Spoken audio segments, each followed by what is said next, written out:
Hey everyone, this is Kevin from Kevin's Microfleet. Today we're going to be doing another Micro Galaxy Squadron review. We're going to be taking a look at the Series 5 Scout class Mandalorian on the E-Web cannon. So we're going to go ahead and take a look actually at the figure, at the vehicle, at the packaging. We'll do some measurements and we'll do a comparison. Let's go ahead and dive into the review. So let's go ahead and start here with the packaging. So here is what this packaging looks like. You end up getting a good scene here on the front. So we turn this around to the side, there's this little code on the side. That doesn't really tell you anything about the vehicle that's actually inside, it's just more about when it was made.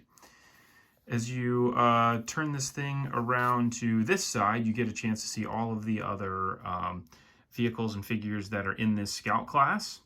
So we're obviously going to be taking a look at the Mandalorian Djarin with the E-Web cannon.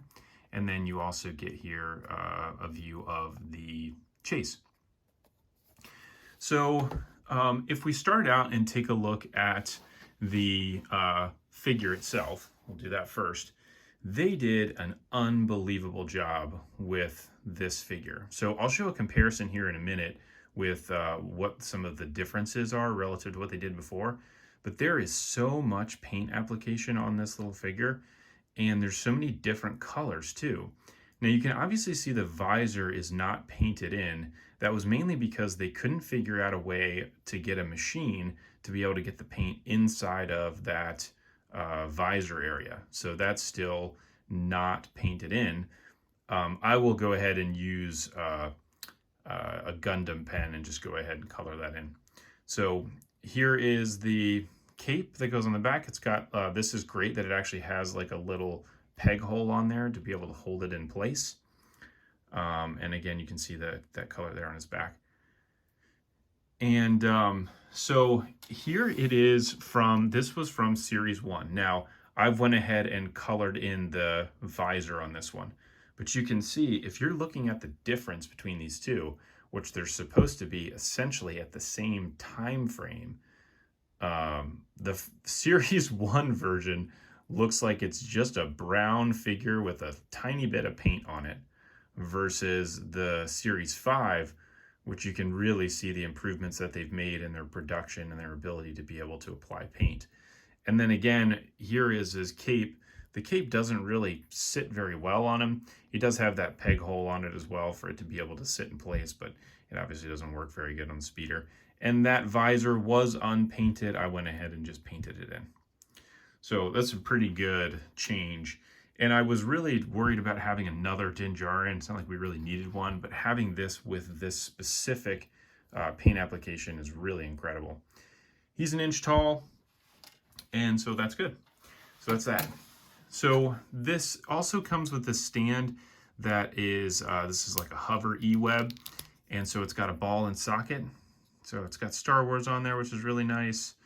The ball and socket goes in together pretty good. It fits pretty tight. You can see some little stress marks on there as I was going ahead and plugging this thing in.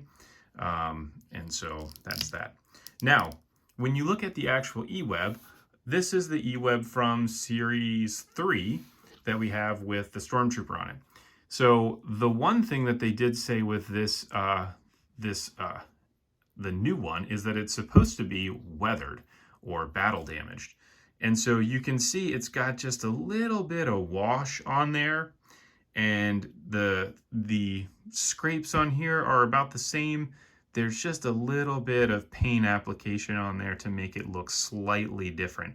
It's not quite as clean looking as the Series 3 version.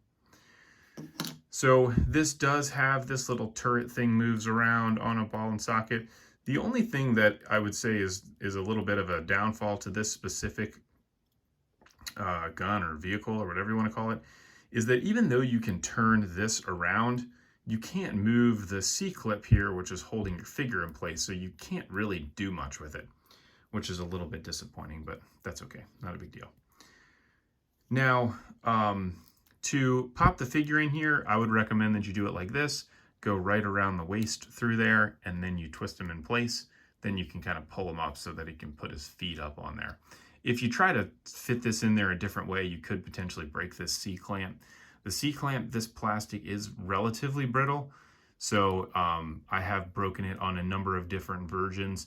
The skiff that they just came out with has a C-clamp that's a little bit softer, and I hope that they go with that with future C-clamps that they use for some of the figures.